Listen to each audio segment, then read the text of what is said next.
ચલો છેલ્લે આપણે ક્વોન્ટમ નંબર્સ ની ડિસ્કશન કરી. ક્વોન્ટમ નંબર છે એ કોને કહેવાય? ક્વોન્ટમ નંબર એટલે બીજું કઈ નહીં, ઇલેક્ટ્રોન નું એડ્રેસ બતાવે. ઇલેક્ટ્રોન ક્યાં રહે છે ઈ. અને ઇલેક્ટ્રોન નું એડ્રેસ ગોતતા પહેલા તમારે છે એ શું ફાઇન્ડ આઉટ કરવું પડે કે ઇલેક્ટ્રોન જે છે એ કઈ કક્ષકમાં હાજર છે. આપણે એક પછી એક રિવિઝન કરીને આગળ વધીએ. ક્વોન્ટમ નંબર્સ છે એના કેટલા પ્રકાર હતા? 4. કયા કયા પ્રકાર હતા? પેલો ક્વોન્ટમ નંબર કયા હતા? મુખ્ય ક્વોન્ટમાંક. અને આ મુખ્ય ક્વોન્ટમાંક છે અને શેનીથી બતાવાય? n થી. ચલો n ની કિંમત તમને કેટલી મળે? 1 થી લઈ અને ઇન્ફાઇનાઇટ સુધી હોય. n is equal to 1 તો એને કઈ કક્ષા કહેવાય? k. 2 હોય તો l, 3 હોય તો m, 4 હોય તો n. આવી રીતે આમ કરતા કરતા ઇન્ફાઇનાઇટ સુધી તમે જઈ શકો. જેમ જેમ n ની વેલ્યુ વધે, n ની વેલ્યુ જેમ જેમ વધે એમ અંતર વધે ઇલેક્ટ્રોન નું. અંતર વધે એમ શું વધે? ઉર્જા. અને ઉર્જા અહીંયા આગળ વધે છે એટલે આપણે એવું કહી શકીએ સાહેબ કે આ એનર્જીને કંટ્રોલ કરે છે ને એટલા માટે એને શું નામ આપ્યું? મુખ્ય ક્વોન્ટમાંક. Energy of the electron depends on the value of r. અને આ r કેટલો છે એ કોણ ડિસાઈડ કરશે? n. એટલા માટે થઈને તો આપણે એને મુખ્ય ક્વોન્ટમ નંબર એવું કીધું ને. પછી બીજી ઇમ્પોર્ટન્ટ વાત શું કરી હતી? બોલો. કોઈ પણ ની અંદર છે એ સબશેલ કેટલા મળે? સબશેલ તમને મળશે. સબશેલ એટલે આપણે શું સમજવાનું? l. અને એની કિંમત કેટલી મળે?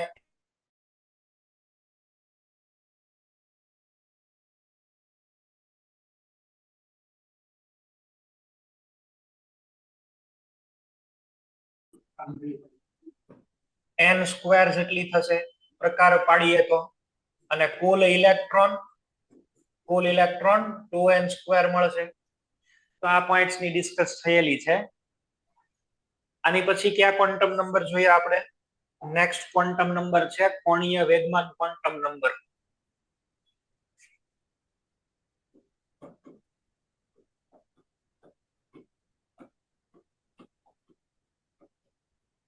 કોણીય વેગમાન ક્વોન્ટમ આંક.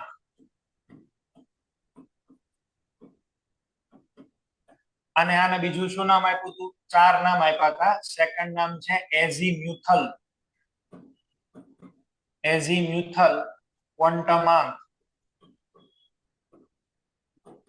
એઝીમ્યુથલ ક્વોન્ટમ આંક આવું આને કહી શકીએ આપણે. 3 નામ છે. પછી સેકન્ડરી ક્વોન્ટમ નંબર, ગૌણ ક્વોન્ટમ નંબર, બરાબર છે. સબસિડરી ક્વોન્ટમ નંબર છે આ. આમાં શું બતાવે? અને જનરલ સિમ્બોલ શું છે આને બતાવવાનો? તો કે સાહેબ l. ચલો આ કોનો આઈડિયા આપે છે આપણને? આ આપણને આઈડિયા આપે છે સબશેલ નો. સબશેલ નો આકાર અને પ્રકાર. કઈ રીતે? સબશેલ નો આકાર અને પ્રકાર કઈ રીતે કહે છે? તો સબશેલ નો આકાર અને પ્રકાર આપણે આવું સ્વીકાર્યું હતું, યાદ કરો. l બરાબર 0 સમમિત હોય. સમમિત એટલે ક્યારે સમમિત હોય? ગોળાકાર હોય તો. કઈ કક્ષક? s. l બરાબર 1 એટલે એક એવું સમતલ હોય કે જે લોબના ભાગ પાડતું હોય. અને આ બે લોબ મળે. બે લોબ એટલે ડમ્બેલ શેપ થયો. ડમ્બેલ શેપ તમને ક્યારે મળે? તો કે તમારી કઈ કક્ષક હોય? p. l is equal to 2 કયું આવશે? Double dumbbell. ડબલ ડમ્બેલ ક્યારે મળે? d કક્ષક માટે. l બરાબર 3. કોમ્પ્લેક્સ શેપ જટિલ કઈ કક્ષક? f. તો l is equal to 0 તો s, l1 તો p, l2 તો d, l3 તો f. બીજી એક વાત આપણે એ કહ્યો કે આપણને છે l ની વેલ્યુ કઈ મળશે? l is equal to 0 થી શરૂ કરી અને કેટલી વેલ્યુ મળે? n-1. આનો મીનિંગ એવો થયો કે l હંમેશા n કરતા કેવો હશે? નાનો જ હશે. l જે છે એની કિંમત કેટલી તમને મળશે? તો કે 0 થી સ્ટાર્ટ કરીને n-1 સુધી આવી વેલ્યુ મળે. ચલો આવું લખીને આપણને આપે. અહીંયા n છે, અહીંયા l છે, અહીંયા સબશેલ. આ 3 આપ્યું છે ને આ 1 આપ્યું છે. શું સમજવાનું? n is equal to 3 એટલે ત્રીજું શક્તિ સ્તર, થર્ડ એનર્જી લેયર, અને એમાં l is equal to 1 એટલે કોની વાત કરો છો? p. તો આ કયું થયું? 3p. ચલો અહીંયા આગળ 2 છે અને અહીંયા 0 છે. આ કોની વાત કરીએ છીએ આપણે? 2s. આ 4 છે ને અહીંયા 2 છે. કોની ડિસ્કશન કરશો? અહીંયા આગળ છે એ 4 અને d એટલે શું છે? જો l is equal to 2, તો this is we are talking about 4d orbitals. ચલો 5 અને અહીંયા 3 કોની વાત કરીએ છીએ? 5f. તો આમ જોવાનું એટલે સબશેલ તમને કઈ આઈડેન્ટિફાઈ કરવી ને તરત આઈડિયા આવી જાય. શેલ વાઇઝ વાત કરીએ આપી દઈએ તો આખો એટમ જોઈએ તો અહીંયા આગળ આપણે લઈએ ચલો n, અહીંયા આગળ આપણે છે l અને સબશેલ.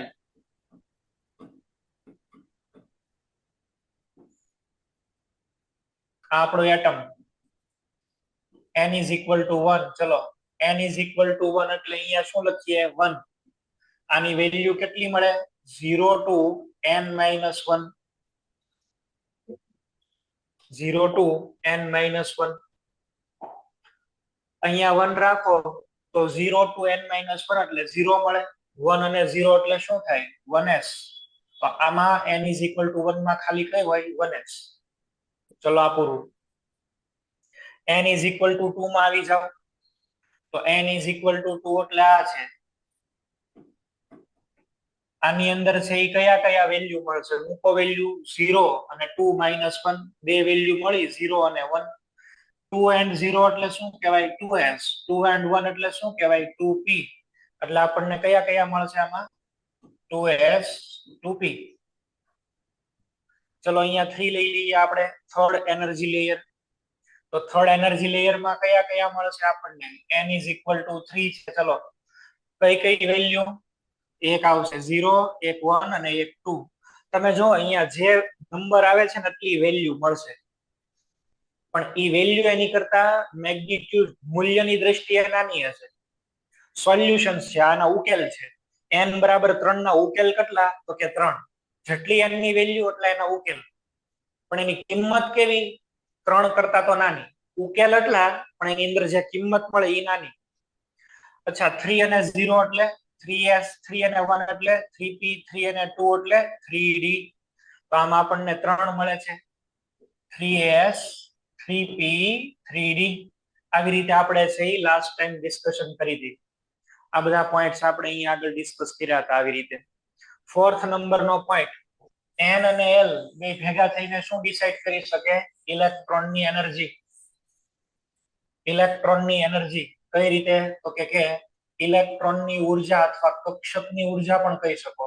કક્ષકની ઉર્જા કોના સમપ્રમાણમાં ચલે છે? n plus l. આપણને આવું આપેલું છે કમ્પેરિઝન કરવા. 3s and 3p. ચલો અહીંયા n is equal to 3, l is equal to 0, n plus l કેટલો થયો? 3. અહીંયા n is equal to 3, l is equal to 1, 4. તો એવું કહી શકીએ આપણે કે સાહેબ 3s કરતા 3p ની ઉર્જા વધારે છે. 3s કરતા 3p ની ઉર્જા વધારે છે. આનો શું મીનિંગ કરવાનો? આ n બરાબર 3 છે, માનો કે n is equal to 3. તો n is equal to 3 ની અંદર n is equal to 3 નો આખો પટ્ટો હોય. આ n is equal to 3 નો એક આખો પટ્ટો હોય આવી રીતે. હવે ઈ પટ્ટાની અંદર અહીંયા આગળ 3s છે ને એ થોડીક નજીક હોય, ન્યુક્લિયસ થી થોડીક નજીક 3s, અને આ 3p છે ને એ થોડીક દૂર હોય. તમે સમજો છો હું જે કહેવા માંગુ છું? આની કરતા આની ઉર્જા વધારે, એમાં l ની વેલ્યુ વધારે છે. l એટલે એન્ગ્યુલર મોમેન્ટમ, કોણીય વેગમાન. વેગમાન વધારે ક્યારે હોય? એ દૂર હોય તો.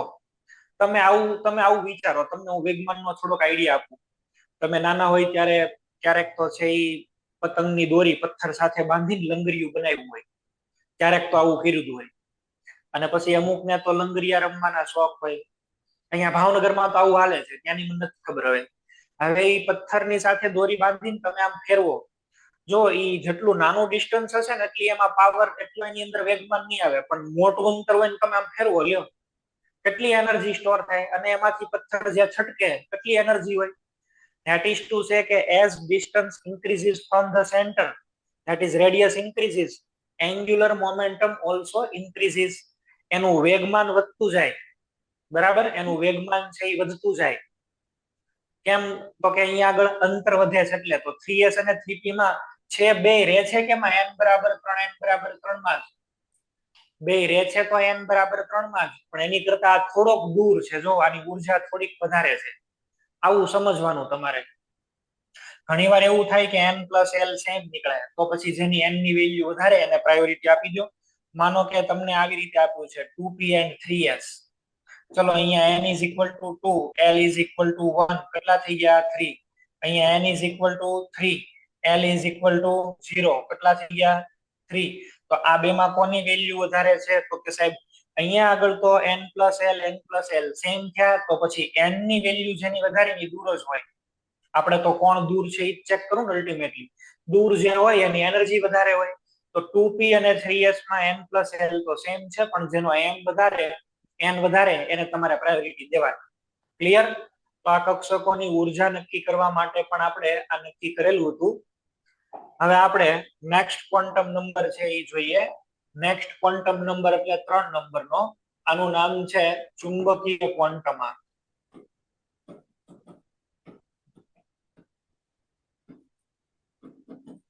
આ ચુંબકીય ક્વોન્ટમાંકને m થી બતાવાય, ધેટ ઇઝ મેગ્નેટિક નંબર, એવું આપણે બોલીએ, મેગ્નેટિક ક્વોન્ટમ નંબર. આ જે ચુંબકીય ક્વોન્ટમાંક છે ને એ તમને શું બતાવે છે એની આપણે વાત કરી લઈએ. ચલો, ચુંબકીય ક્વોન્ટમાંક આ તમને શું બતાવે? પહેલી વાત તો આ છે ને એ l ઉપર આધારિત છે. l ઉપર આધારિત છે. હવે l ઉપર આધારિત હોય તો m ની કઈ રીતે વેલ્યુ મળે? આટલી આની રેન્જ મળશે. કઈ રેન્જ મળશે? -l, 0, +l. રેન્જ મળે, રેન્જ. અને આ રેન્જ મળે એટલે એની ઉપરથી તમને ખબર પડે કે આમાં કોઈ પણ કક્ષકની અંદર પેટા કક્ષકોની સંખ્યા કેટલી છે.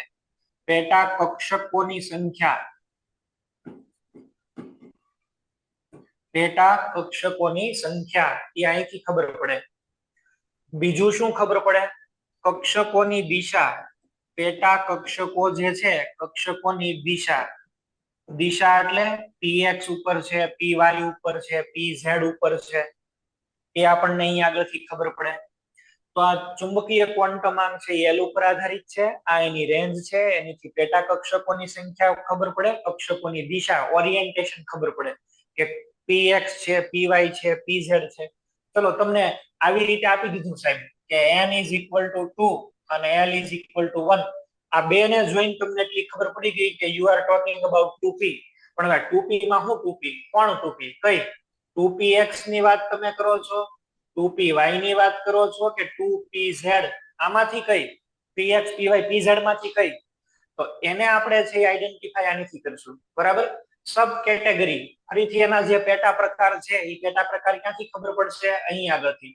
ચુંબકીય ક્વોન્ટમ નંબર જે પણ કઈ હશે એ તમને કોનો આઈડિયા આપશે? પેટા કક્ષકોની સંખ્યા અને કક્ષકોની દિશા. એની ઉપરથી કક્ષકોનો પેટા પ્રકાર ખબર પડે.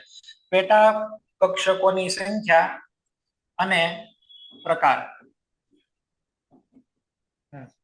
માનો કે જો હું વાત કરું l બરાબર 0 એટલે s કક્ષક થાય. હવે s કક્ષક અહીંયા 0 મૂકો તો જઈ, આમાં તો કોઈ રેન્જ જ ન આવે. આમાં કોઈ રેન્જ આવે નહીં, અને એટલા માટે therefore s કક્ષક છે પણ એક જ પ્રકારની હોય. s કક્ષક હોય ખરી, પણ કેટલા પ્રકારની હોય? એક જ પ્રકારની. માનો કે હું અહીંયા આગળ l બરાબર 1 મૂકું, l બરાબર 1 એટલે કઈ કક્ષક થાય? p. ચલો, -1, 0, +1 આમ કરી દઉં. -1, 0, +1 સંખ્યા રેખા, નંબર લાઈન શીખેલા છો તમે, એટલે એની ઉપર આપણે કઈ વાત નથી કરતા. આ ત્રણ વેલ્યુ મળી, 1, 2 અને 3. આનો અર્થ એવો થાય કે p કક્ષકો જે છે ને એ 3 હશે. કઈ કઈ બોલો? px, py, pz. આના જેટલા પ્રકાર મળે ને એટલા આપણને છે એ અહીંયા આગળ પેટા પ્રકાર મળે, બરાબર છે. ચલો, અહીંયા આગળ લખ્યું છે l = 2. કઈ રેન્જ આવશે? -2, -1, 0, +1, +2. શું રેન્જ બને છે? જો વેલ્યુઝ જો 1, 2, 3, 4 અને 5. બરાબર, વેલ્યુ જો તમે 5 તમને અલગ અલગ ડિજિટ મળી અને 5 ડિજિટ મળે એટલે ડી ઓર્બિટલ હોય ખરી, પણ એના કેટલા ટાઈપ થશે? 5. કયા કયા 5 ટાઈપ છે? dxy, dyz, dzx, dx પર -y સ્ક્વેર અને dz square.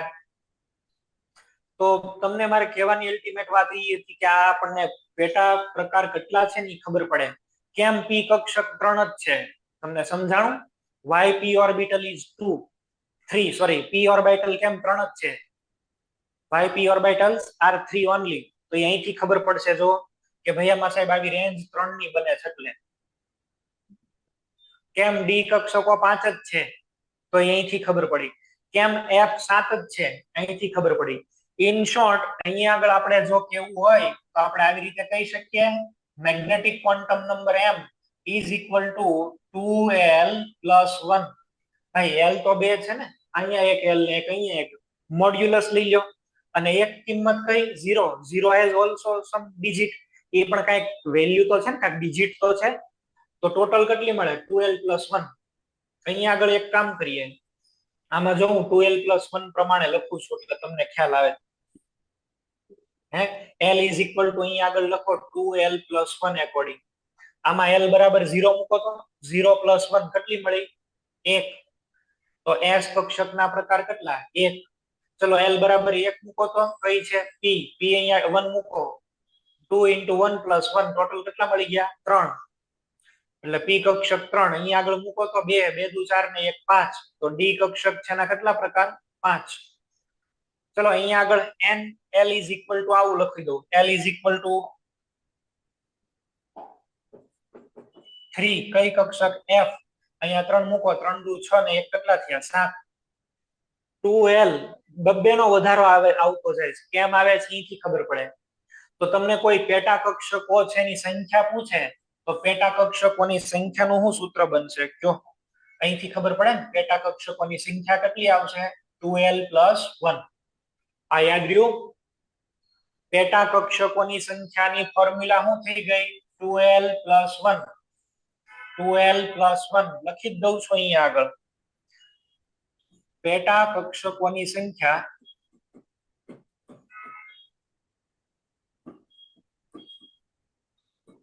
Is equal to શું ફોર્મ્યુલા બન્યું? 2l + 1.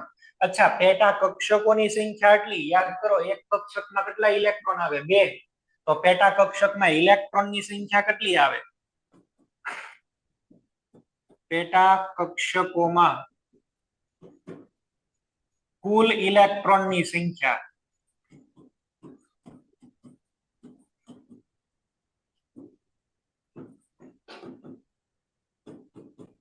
આની હારે g2 મલ્ટીપ્લાય કરવાનો 2 * 2l + 1. એટલે અહીંયા આગળ શું લખી દઈએ બોલો? 4l + 2.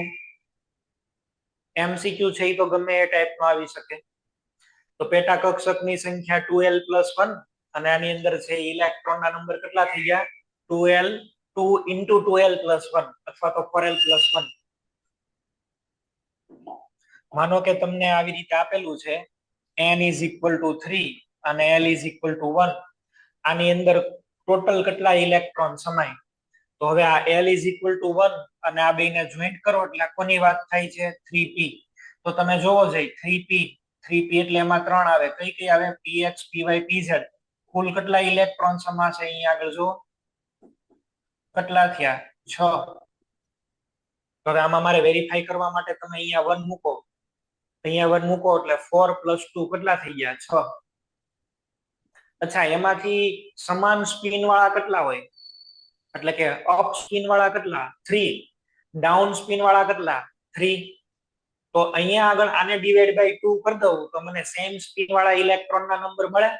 તો પેટા કક્ષકોમાં ઇલેક્ટ્રોનની સંખ્યા ઇઝ ઇક્વલ ટુ 2l + 1 અને આટલું જ શું મળશે? સેમ સ્પિન વાળા ઇલેક્ટ્રોન, સમાન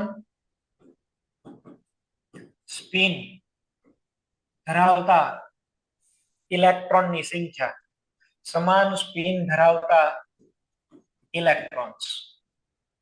ટોટલ ઇલેક્ટ્રોન્સ કેટલા છે? 2 * 2l + 1. એમાંથી અડધા ઉપર હોય ને અડધા નીચે હોય. આના પાછા અડધા કરો એટલે 2 * 2 કેન્સલ થઈ જાય એટલે 2l + 1 ક્યાંય લાગુ પાડી શકો તમે. પછી તો ડિપેન્ડ કરે કે તમે કેટલું વિચારો છો, બરાબર. એક્ઝામિનર ને ક્વેશ્ચન સેટ કરવાના હોય તો એ તો બધી જ વસ્તુ વિચાર છે. એટલે પી કક્ષક કેમ 3 છે, ડી કેમ 5 છે, એફ કેમ 7 છે, એ અહીંથી ખ્યાલ આવ્યો આપણને. હવે બીજું અહીંયા આગળ મેં એવું લખ્યું છે કે પેટા કક્ષકોની સંખ્યા તો ખબર પડી ગઈ, પણ પ્રકાર એટલે પીએક્સ કયો, પીવાય કયો, પીઝેડ કયો, એ કેમ ખબર પડશે? એ આવી રીતે જુઓ. અહીંયા આગળ આપણે લઈએ L ઇઝ ઇક્વલ ટુ 0, ખાલી એક જ આવશે S. L is equal to ને એક જ પ્રકાર આવે, બરાબર. અહીંયા L અને અહીંયા આગળ હું લખી દઉં છું M.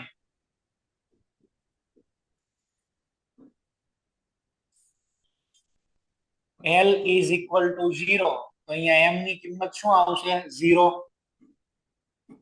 ચલો L આપણે લઈ લઈએ 1, L1, તો અહીંયા રેન્જ શું મળી? -1, 0, +1. પી કક્ષકોના 3 પ્રકાર. આ વાત થાય છે પી કક્ષકની. આ એસ કક્ષક, અહીંયા એવું હોય તો બાજુમાં હું કક્ષક લખી દઉં એટલે તમને લોકોને એમાં આઈડિયા આવી જાય. ચલો અહીંયા આગળ છે ઈ કક્ષક અથવા સબશેલ, આ એસ, અહીંયા પી. હવે પ્રશ્ન એ છે કે આમાં કઈ પીએક્સ, કઈ પીવાય, કઈ પીઝેડ? તો ધ્યાન આપો, આપણે કક્ષકોને અક્ષ ઉપર રાખતા હોઈએ. પીએક્સ, પીવાય, પીઝેડ. પીઝેડ એટલે ઝેડ અક્ષ ઉપર, પીએક્સ એટલે આડામાં, પીવાય એટલે બહારની તરફ આવતી દિશામાં. આપણે આખા 11th અને 12th માં બોન્ડિંગ રિલેટેડ જે પણ કઈ કન્સેપ્ટ છે ને, એ બધા જ કન્સેપ્ટમાં ઝેડ અક્ષને સ્ટાન્ડર્ડ રાખેલી છે. Z axis is considered to be standard 1. એને આપણે સંદર્ભ રાખેલો છે, રેફરન્સ રાખેલો છે. ઝેડ ને આપણે હંમેશા છે ને 0 વેલ્યુ આપીએ છીએ. હું ઝેડ આપણને મળે તો એ ઝેડ ને આપણે 0 નંબર આપેલો છે, ઝેડ અક્ષને. તો તમને જ્યાં પણ ક્યાંય અહીંયા આગળ 0 દેખાય ને, એને ઝેડ અક્ષ માની લેવાની. 0 એટલે ઝેડ અક્ષ. તો પીએક્સ, પીવાય, પીઝેડ માંથી અહીંયા પીઝેડ માનવાની. આ ફિક્સ છે ઓલવેઝ. This is fix. અહીંયા આગળ તમે હવે આ બેમાં કોઈ પણ આજુબાજુ લખી શકો. ચલો હું અહીંયા આગળ લખી દઉં પીએક્સ, અહીંયા આગળ લખી દઉં પીવાય. કદાચ માની લો કે તમે અહીંયા પીવાય લખી દો ને અહીંયા પીએક્સ લખી દો, આ બેની એકબીજાની જગ્યાએ લખી દો તો હાલે. હવે આખો ક્વેશ્ચન તમે સમજો તમને કેમ કહેવામાં આવશે. એન્ટાયર ક્વેશ્ચન જો તમને આમ લખવામાં આવશે કે સાહેબ n બરાબર 3 છે, l બરાબર 1 છે અને m બરાબર 0 છે. કઈ કક્ષક? તો હું કહેશું બોલો.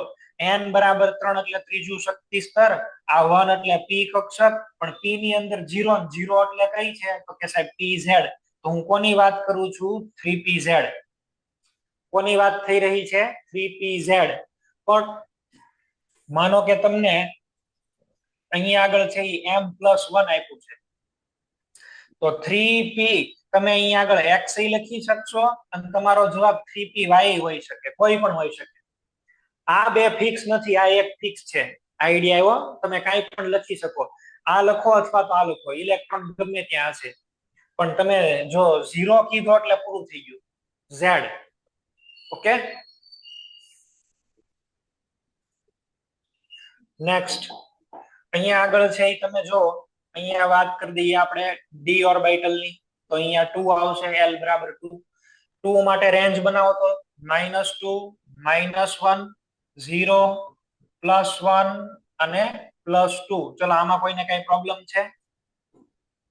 હવે અહીંયા જે પણ કઈ આપણે રેન્જ બનાવી, આમાં પણ એવું જ ને. આની અંદર આપણે કેમ આમાં પણ સ્ટાન્ડર્ડ રાખ્યા, આને pz ને એ જ રીતે અહીંયા આગળ આપણે એવું કંઈક લેશું કે જેમાં સ્ટાન્ડર્ડ રહે. સ્ટાન્ડર્ડ કોને રાખી દેશું? જેમાં ઝેડ અક્ષ આવતી હોય. તો એક ડી ઓર્બિટલ એવી છે કે એમાં બધું ઝેડ ઉપર જ છે. કઈ બોલો? કઈ થશે? dz². યાદ છે dz²? એમાં આ ઝેડ એક્સિસ, એક ડમ્બેલ એની ફરતે અને એક આવડું આ રિંગ એની ફરતે, આને dz² કહેવાય. તો dz² તમે બોલો એટલે 0 ફિક્સ થઈ જાય. હવે એ નહીં ચેન્જ કરવાનું. હવે ભાઈ 1 આવે છે, +1, -1 નજીક છે. જેમાં z આવતી હોય એ પેલા લખી દો. કઈ કઈ? તો કે dzx અને એક કઈ છે? dy અને z. આ બેને એકબીજાની જગ્યાએ તમે લખી શકો. આને તમે -1 કહી દો, ચાલે. અને હવે બે કક્ષકો એવી મળશે જેમાં z જ નહીં આવતી હોય. કઈ કઈ બોલો? D X square minus Y square અને એક કઈ પડી રહી ડી એક્સ વાય. તમે જુઓ આ બે ક્યાં આવી જશે? ક્લિયર છે? બરાબર.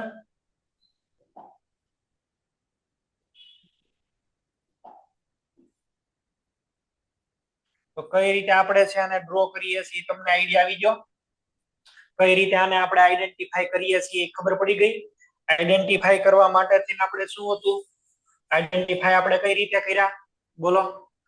z એક્સિસ ને સ્ટાન્ડર્ડ રાખી દીધી એટલે આપણને છે અહીંયા dz સ્ક્વેર, અહીંયા આગળ dz x અહીંયા yz x square minus y square અને dxy.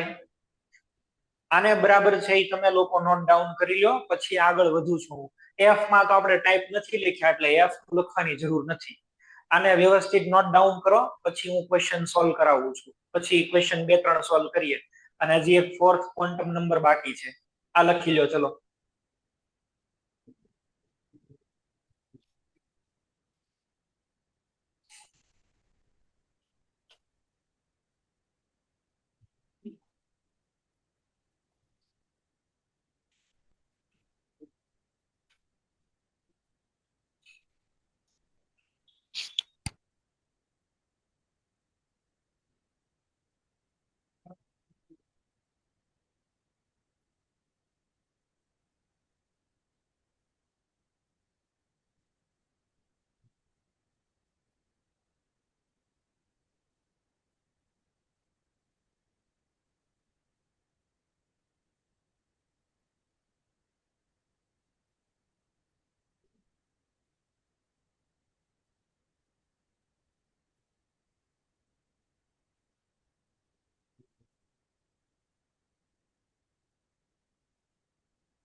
ચલો અહીંયા n, આ l, અહીંયા m અને અહીંયા કઈ કક્ષક છે એનો આઈડિયા છે.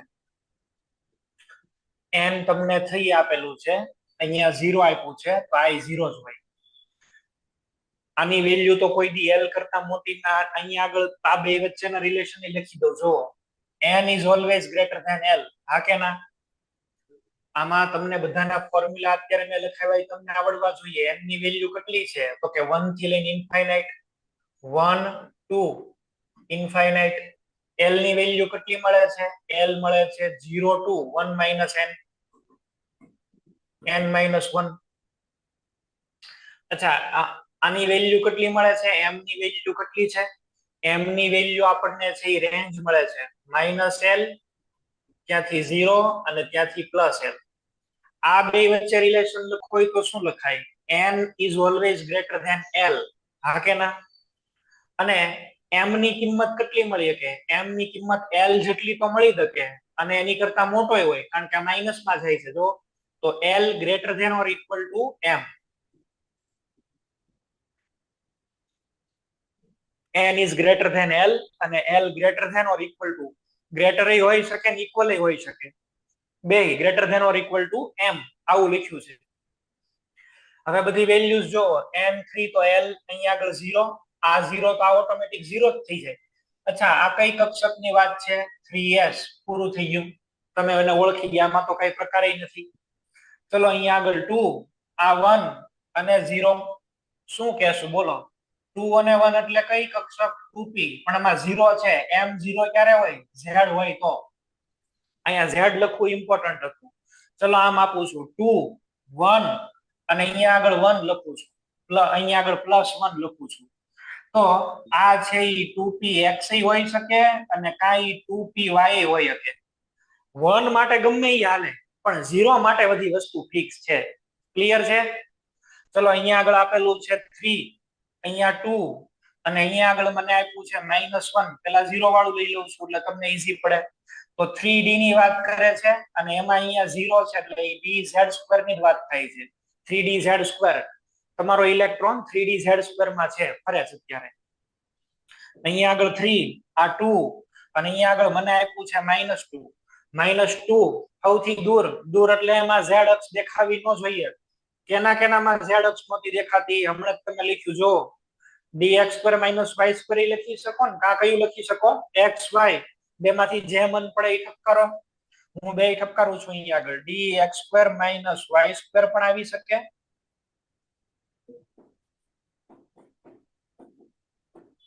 અને કા પછી dxy આવી શકે. બે લખ્યા લ્યો. તો આ ઓપ્શન માં હોય ને આ હોય. ઓપ્શન તો બે પોસિબલ બની શકે, બેમાંથી એક હશે. પણ આવી રીતે આ તમારે ક્વેશ્ચન સોલ્વ થાય.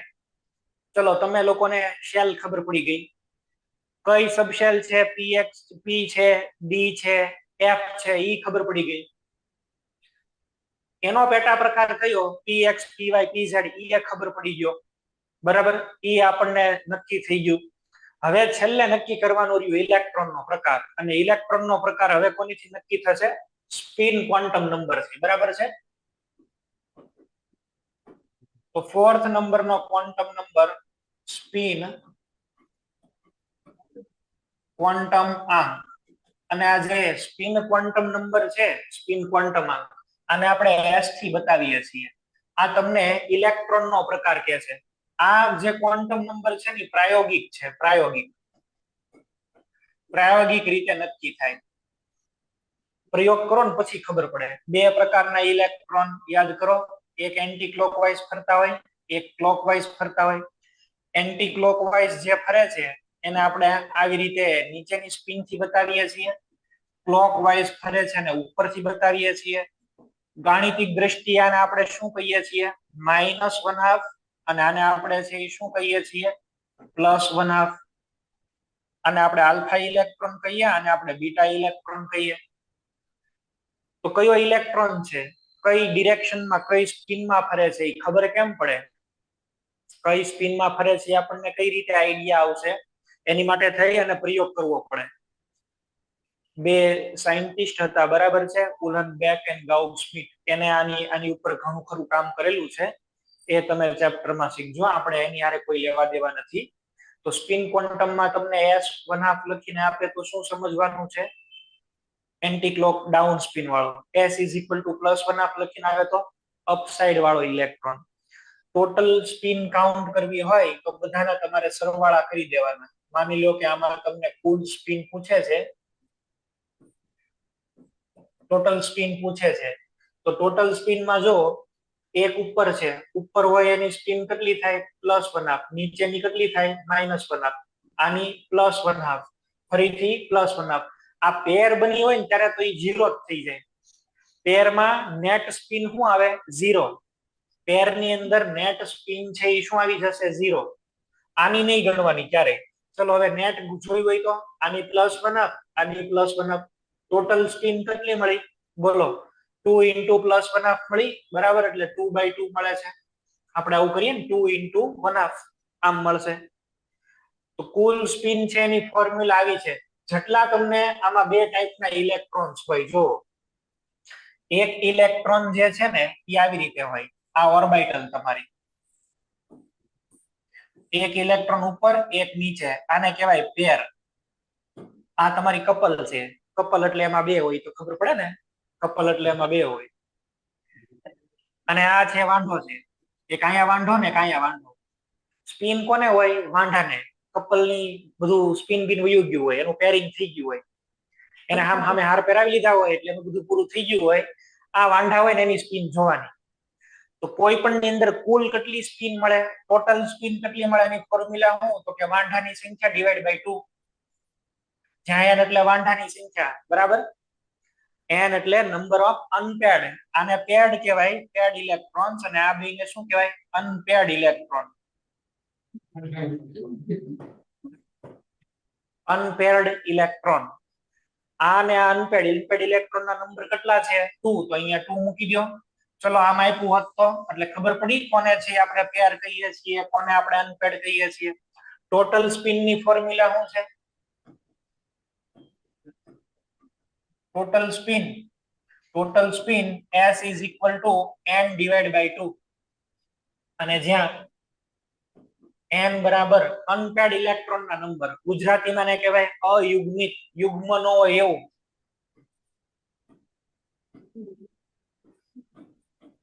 માનો કે આવું આપ્યું છે, ડી ઓર્બિટલ લઉં છું, ચલો આમાં તમને આવા 5 વાંઢા આપેલા છે, તમને એમ પૂછાની ટોટલ સ્પિન કેટલી, શું કહેશો બોલો? વાંઢાની સંખ્યા 5, શું આવશે?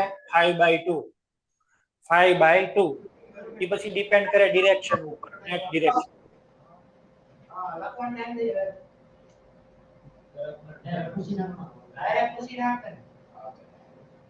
શું પ્રશ્ન શું છે?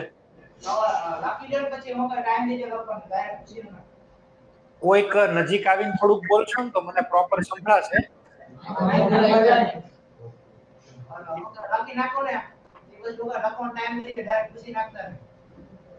અચ્છા, લખવાનો ટાઈમ આપો.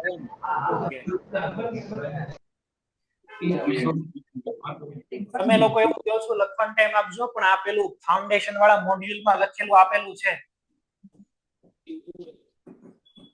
તમને જે મોડ્યુલ આપ્યું છે ને એની અંદર આ બધા પોઈન્ટ્સ લખેલા જ છે, આ એમાં મેન્શન છે. તમારું કાંઈ બાકી નહીં રહી જાય, બરાબર છે? બધું જ ઇન્ક્લુડ થઈ જશે, કોઈ પ્રોબ્લેમ નથી. અંદર મને લાગશે ને આ તમને મારે લખાવવું છે એટલે હું તમને સ્પેશિયલ ટાઈમ આપીશ. આની પહેલામાં મેં એવું થતું હતું કે આ ઇમ્પોર્ટન્ટ છે, આવડવું જરૂરી છે, તો એમાં મેં તમને સ્પેશિયલ ટાઈમ આપ્યો. ઇવન તો મેં એમાં લખેલું આપેલું જ છે મોડ્યુલમાં, તોય જે નહીં જરૂરી હોય અથવા તો એટલું બધું ઇમ્પોર્ટન્ટ નહીં હોય એને આપણે લખીને પછી ટાઈમ નહીં બગાડીએ. ઓકે, તો ટોટલ સ્પિન ની ફોર્મ્યુલા શું આવશે? તો કે S is equal to n/2. Total spin ની ફોર્મ્યુલા છે S is equal to n/2 અને તમે આમનામ સરવાળા બાદબાકી કરી શકો છો, બરાબર છે? ઓકે, જેમ આપણે છે એ હમણે એક ક્વોન્ટિટી આ જોઈ, જો કઈ જોઈ? તો કે સાહેબ 2l + 1, આને આપણે શું નામ આપતા હતા? ચુંબકીય ક્વોન્ટમ નંબર. એક આવી જ એક ક્વોન્ટિટી આપણને મળે 2s + 1, પણ આ જે ક્વોન્ટિટી મળે ને આને આપણે છે એ નામ આપશું સ્પિન મલ્ટિપ્લિસિટી. જે આપણે સિલેબસ ની અંદર અત્યારે નથી એટલે કોઈ એની ચર્ચા નહીં કરીએ, એ તમે ચેપ્ટર ની અંદર લર્ન કરવાના છો. પણ આ ખાલી એક તમને આઈડિયા આપ્યો કે આમાંથી એક આવી બીજી ફોર્મ્યુલા બનાવશો ખરી તમે. ઓકે, આપણે અત્યારે જરૂર નથી એની, આપણે એની રિક્વાયરમેન્ટ નથી. મને તો તમને આ આવડે એટલે ઇટ્સ ઓકે. ચલો, 4 ક્વોન્ટમ નંબર આપણે છે અહીંયા આગળ જોઈ લીધા. ક્વોન્ટમ નંબર્સ નું કામ પૂરું થઈ ગયું. હવે આપણે ધીમે ધીમે ઇલેક્ટ્રોન રચના બનાવતા શીખવાનું છે. ઇલેક્ટ્રોનિક કન્ફિગ્યુરેશન બનાવવા માટે થઈ, ઇલેક્ટ્રોન રચના બનાવવા માટે થઈ અને અમુક રૂલ્સ રેગ્યુલેશન્સ ને ફોલો કરવા પડે. 3 નિયમો છે ઇલેક્ટ્રોન રચના લખવાના. 3 નિયમો. ઇલેક્ટ્રોન રચના એટલે ઇલેક્ટ્રોન ગોઠવણી, ઇલેક્ટ્રોન ને કેમ ગોઠવવા. 3 નિયમો. પહેલો નિયમ છે આઉફબાઉનો નિયમ. આઉફબાઉનો નિયમ.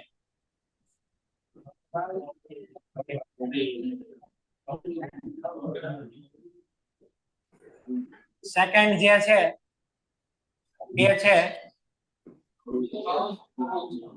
આઉફબાઉ, બરાબર? બીજો છે પૌલીનો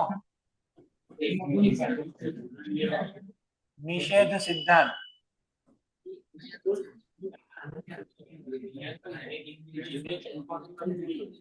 તમે તમારા સેન્ટર ની અંદર થી છે ને માયક ને ઈ બંધ રાખો, તમારા અવાજ આવે છે. મોરબી સેન્ટર નું માયક બંધ નથી.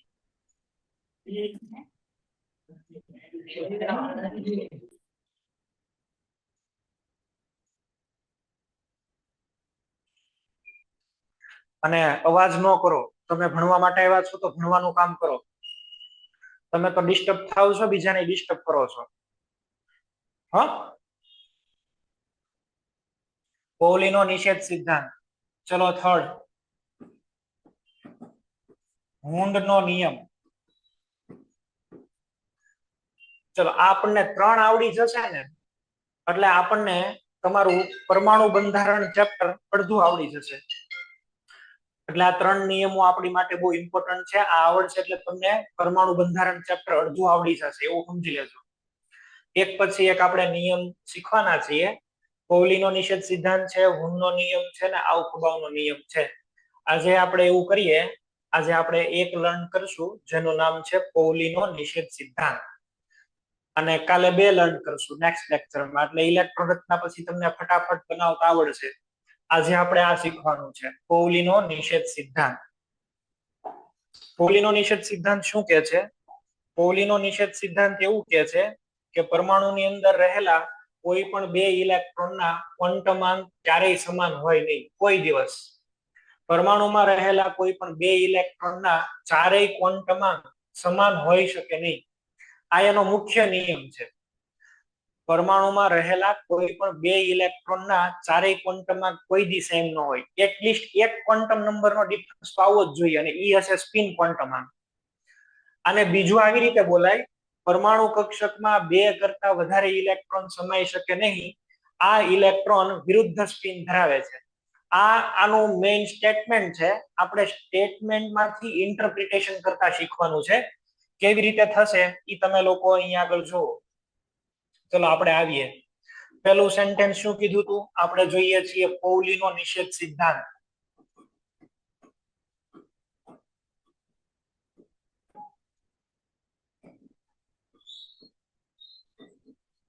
પૌલીનો નિષેધ સિદ્ધાંત. અને આ નિષેધ સિદ્ધાંત, નિષેધ એટલે ના પાડવું, ફોરબિડન, ના પાડ દે, ન થાય એમ. શેની ના પાડે છે? ઇલેક્ટ્રોન સમાવવાની. આનો નિયમ શું છે કે કોઈ પણ પરમાણુની અંદર રહેલા કોઈ પણ બે ઇલેક્ટ્રોનના ચારેય ક્વોન્ટમાં ક્યારેય સમાન હોઈ શકે નહીં. શું નિયમ છે? ફરીથી હું અહીંયા આગળ લખી દઉં છું. પરમાણુમાં રહેલા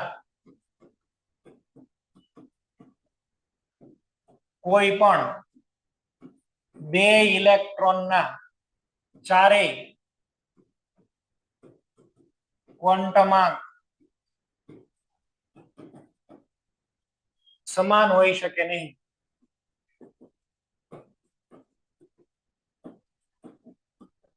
આનો ઇનડાયરેક્ટલી મીનિંગ એવો થાય કે કોઈ પણ કક્ષકમાં વધુ બે ઇલેક્ટ્રોન સમાય અને એ વિરુદ્ધ સ્પિન વાળા.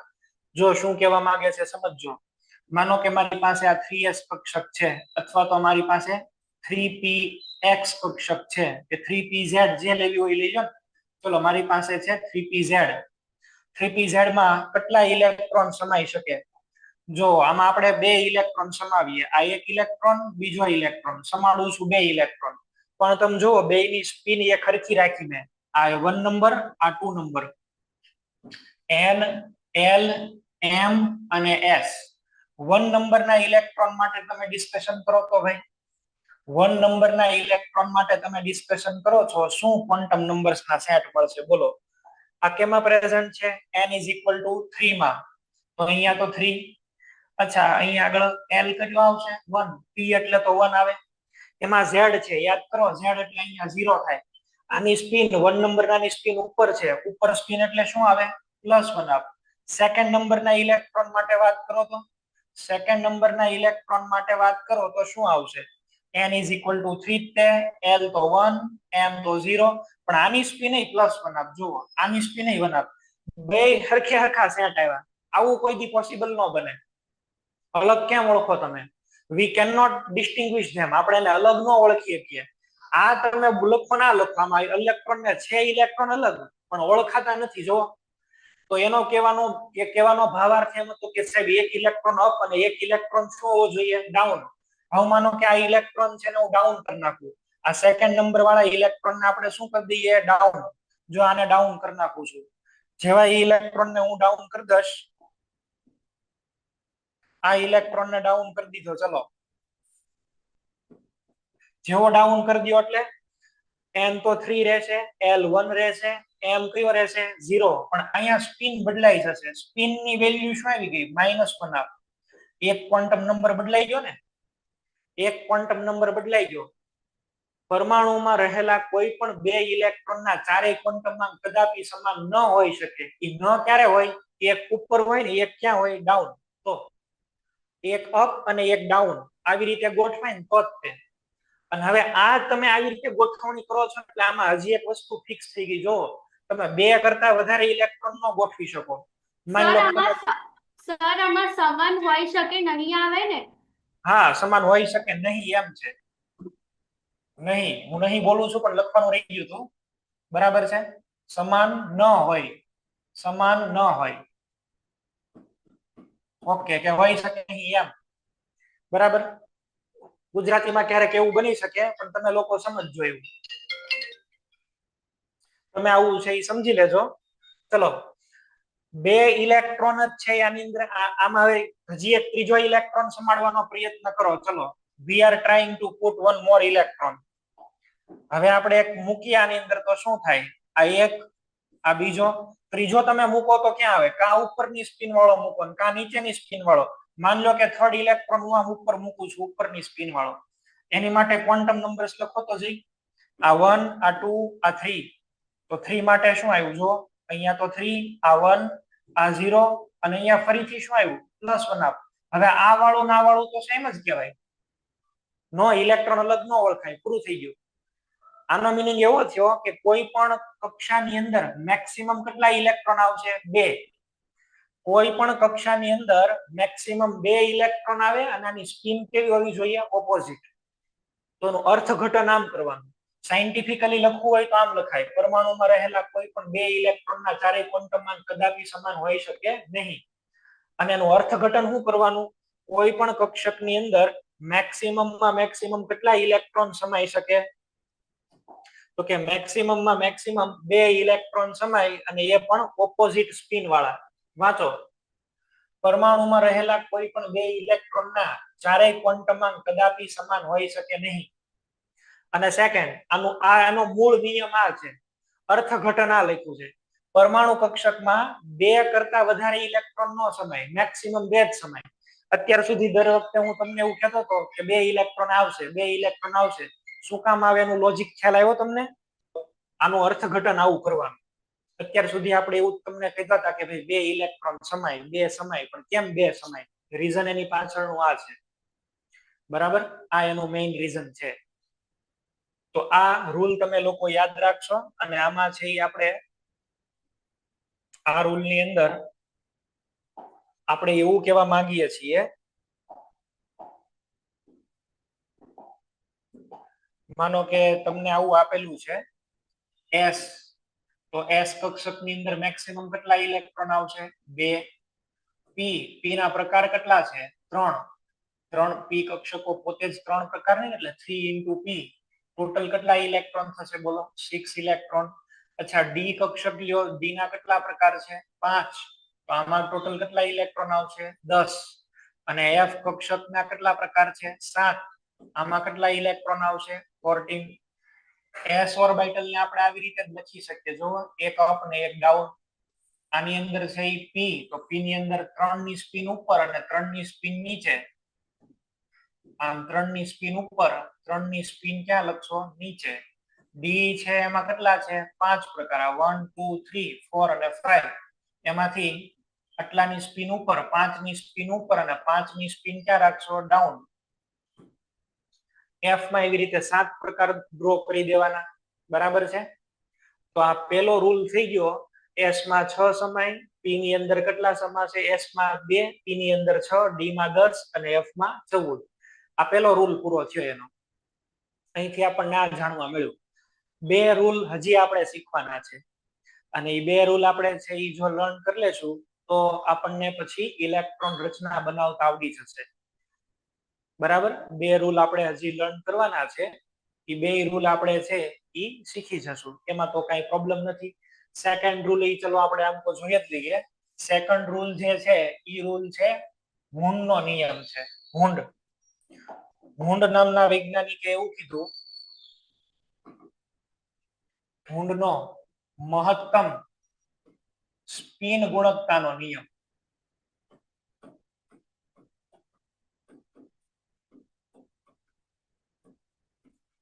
આનો નિયમ એવો છે, આનો નિયમ શું કે છે? મહત્તમ સ્પિન.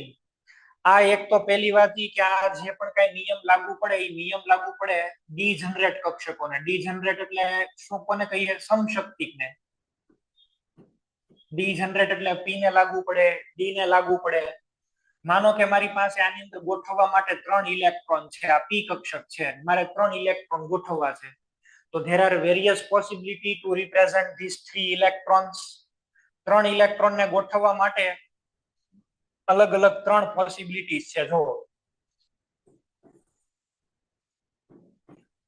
માનો કે એક કામ કરો, તમે એવું કરો, આ પહેલો ઇલેક્ટ્રોન, બીજો ઇલેક્ટ્રોન ને ત્રીજો આમ ગોઠવાય ને, બે ને આપણે પેર કરીને એમાં મૂકી દઈએ અને એકને અલગ રાખીએ.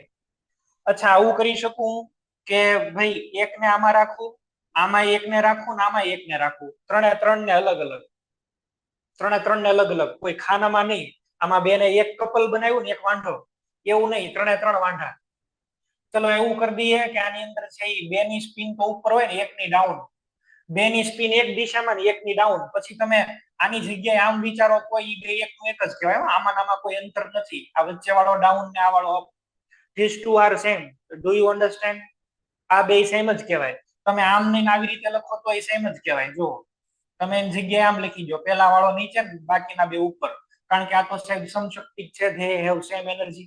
તમે એમ ન લખો, આની કરતા ઊંધું કરીને આમ કરી દો. ચલો, બે ની સ્પિન છે એ ડાઉન અને એક ની ઉપર, તો આ બધા સેમ જ છે. એટલે 3 પોસિબિલિટી થઈ. ટોટલ કેટલી થઈ? 3. આ સાચું, આ સાચું કે આ સાચું? તો હુનનો નિયમ એવું કે છે કે ડીજનરેટ પેટા કક્ષકોમાં ઇલેક્ટ્રોન એવી રીતે ગોઠવાય કે જેથી તેની સ્પિન એકબીજાને સમાંતર રહે અને સ્પિન ગુણોત્તરની કિંમત મહત્તમ મળે. મેક્સિમમ સ્પિન મળે ને એમ ગોઠવવાના. મેક્સિમમ સ્પિન મળે એવી રીતે ગોઠવવાના. તો હવે આમાંથી આ 3 માંથી કયું સાચું છે? ચલો બધાની સ્પિન જોજો, ચેક કરજો. આમાં તો 1/2 + 1/2 - 1/2 0. આ એકની નેટ સ્પિન રહી, એટલે આમાં ટોટલ સ્પિન કેટલી મળી? +1/2. આની અંદર જો બે ની ઉપર એક ની નીચે, આ બે એકબીજાની કાપી નાખશે, સ્પિન કેટલી મળી? +1/2. આની અંદર છે એ ફાયદો છે, ત્રણે ત્રણ એક જ દિશામાં છે. જો ટોટલ કેટલા છે? 3. યાદ કરો, હમણે કીધું તું n/2. કેટલી સ્પિન મળી? 3/2. તો આ સાચી ગોઠવણી આ છે. ન તો આમ ગોઠવાય, ન તો આમ ગોઠવાય. આનો અર્થ શું થયો ખબર? સમાન કક્ષકોની અંદર ઇલેક્ટ્રોન અયુગ્મિત રહેવાનો પ્રયત્ન કરે. સમાન કક્ષકોમાં ઇલેક્ટ્રોન અયુગ્મિત રહેવાનો પ્રયત્ન કરે ને તેની સ્પિનની દિશા એકબીજાને સમાંતર રહેવી જોઈએ. 3 ઇલેક્ટ્રોન ગોઠવવાના કીધા તો પેરિંગ નહીં કરવાનું, સીધા નહીં પણ આવી દેવાના, વાટ જોવાના, મોટા થાય પછી લગ્ન થાય. અહીંયા આગળ તમારે આમ કરવાનું છે. જો માની લો કે તમને 4 ઇલેક્ટ્રોન મૂકવાના કીધા, p4 કરવાનું કીધું, p4 કેમ કરશો? આ એક ઇલેક્ટ્રોન, આ બીજો, આ ત્રીજો, અને હવે યુગ્મીકરણ કરો, હવે પેરિંગ કરો. બધામાં એક એક ભરાઈ જાય ને પછી જ યુગ્મીકરણ શરૂ થાય. ત્યાં સિવાય યુગ્મીકરણ શરૂ થાય નહીં. નિયમ તમે છે આનો વાંચો એટલે તમને લોકોને આઈડિયા આવી જશે આપણે શું કહેવા માંગીએ છીએ. સી ડીજનરેટ પેટા કક્ષકમાં ઇલેક્ટ્રોન એવી રીતે ગોઠવાય કે જેથી સ્પિનની દિશા એકબીજાને સમાંતર રહે અને સ્પિન ક્વોન્ટમનું મૂલ્ય કેવું રહે? મહત્તમ. આ એનો મૂળ નિયમ. અર્થઘટન એનું આ કરવાનું કે ડીજનરેટ પેટા કક્ષકમાં ઇલેક્ટ્રોન કેવો રહેવાનો પ્રયત્ન કરે? અયુગ્મિત રહેવાનો પ્રયત્ન કરે. અયુગ્મિત એટલે તમે લોકો છે એ સમજો છો, અયુગ્મિત કોને કહેવાય? બરાબર, વાંઢા રહેવાનો પ્રયત્ન કરે. માનો કે તમને છે એવું કીધું છે કે ડી કક્ષકની અંદર તમારે 4 ઇલેક્ટ્રોન ગોઠવવાના છે, D4. તો તમે કેમ ગોઠવશો બોલો? આમ ગોઠવશો. આ પેલા 1, પછી 2, પછી 3 અને પછી 4. આમ બે ના કપલ બનાવીને ફટ કરતા ફિટ નથી કરવાના. પેલા દરેક એક કક્ષક ભરાય, તેની સ્પિનની દિશા હરખી અને પછી તમારે લખવાના. માની લો કે D6 કેવી રીતે તમે મૂકશો? આ 1, 2, 3, 4, 5 અને હવે 6થા નંબરના ઇલેક્ટ્રોનમાં યુગ્મીકરણ. હવે અહીંયા આગળ યુગ્મીકરણ સ્ટાર્ટ કરો. આમ કરવાનું છે. ક્લિયર છે શું આપણે કહેવા માંગીએ છીએ? D7 કીધું હોય તો ચલો અહીંયા D7. તો હવે અહીંયા આગળ 1 2 3 4 5 6 અને પછી અહીંયા આગળ 7. યુગ્મીકરણ પછી થાય, સીધે સીધું યુગ્મીકરણ નહીં કરવાનું. તમને છે એ માની લો કે P2 લખવાનું કીધું હોય તો તમે આમ નહીં ઠપકારો કે આ 1 અને આ 2 નહીં, આ ખોટું પડશે. કઈ રીતે લખશો? 2 ઇલેક્ટ્રોન મૂકવાના, પણ એક એક માં 1 અને અહીંયા આગળ 2. અહીંયા આગળ છે P3 કીધું હોય તો અહીંયા 3, હવે 4 કે તો પછી યુગ્મીકરણ. બધામાં એક એક વાંઢો આવી જાય ને પછી લગ્ન કરવાના, એની સિવાય પેલા નહીં. તો 2 રૂલ આજે આપણે છે આના લર્ન કર્યા. 2 રૂલ નો આપણે આઈડિયા લીધો. નિયમ શું કે છે, અર્થઘટન શું થાય છે. એક રૂલ આપણે લર્ન કરવાનો રહ્યો અને એનું નામ છે આઉફબાઉનો નિયમ. આઉફબાઉ કોઈ વૈજ્ઞાનિકનું નામ નથી. એક હવે આપણે લર્ન કરશું પછી તમે લોકો ઇલેક્ટ્રોનિક કન્ફિગ્યુરેશન લખતા થઈ જશો. એટલે નેક્સ્ટ લેક્ચરમાં આપણું મેઇન ફોકસ ઈ છે how to write electronic configuration. અહીં સુધીને આપણે છે રાખીએ છીએ. ચલો, તમને કઈ પ્રોબ્લેમ હોય તો તમે બોલો. તમને કઈ ન સમજાણું હોય, કઈ ન ખ્યાલ હોય તો બોલી જાઓ, આપણે આગળ વધીએ. ચલો, તમને કઈ પ્રોબ્લેમ? હોન્ડના નિયમની અંદર શું કે છે, ઇલેક્ટ્રોન પેલા બધામાં અયુગ્મિત રાખવાના પછી જ યુગ્મીકરણ કરવાનું. કોહલીનો નિયમ શું હતો? કોઈ પણ કક્ષકમાં મેક્સિમમ 2 ઇલેક્ટ્રોન સમાય, બરાબર, અને એ વિરુદ્ધ સ્પિન વાળા. આ એનું અર્થઘટન થયું. મૂળ નિયમ શું હતો? પરમાણુમાં રહેલા કોઈ પણ 2 ઇલેક્ટ્રોનના ચારેય ક્વોન્ટમમાં ક્યારેય સમાન હોઈ શકે નહીં. એનું અર્થઘટન આપણે જોઈ લીધું. તો તમારે કઈ પ્રોબ્લેમ હોય, પૂછવું હોય તો બોલો, નહીતર પછી આપણે પૂરું કરીએ.